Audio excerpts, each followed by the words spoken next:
Hey, what's going on, Chef Brahmsy, Chef Nick? What's up with the guitar, man? I'm gonna go teach them guitar lessons. You're gonna teach some guitar, all right? Yeah, Hey, I'm gonna teach them keyboard. you're gonna teach them some keyboard. Well, all right. Maybe your subscribers want to learn some of that. Are you ready to teach them too? Yeah. All right, but today you're gonna teach some cooking. So, well, let's see what we got over here. How's it doing, guys? It's This good. cooking Doing is good. looking Oh yeah, I can see the extremely water's good. really gone now. What do you want to say to us?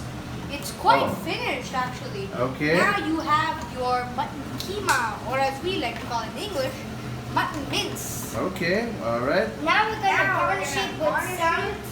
Like we said in the last part, we're gonna garnish it Okay. with some Garnish it coriander. with Okay. some coriander. Oh wow, that's a lot of coriander. Ramsey. All right, looks And like you we're like I'm a gonna go lot with of extra coriander. coriander. Okay, we're gonna check back with you to get the photographs of the final dish. Bye bye. Peace. Peace.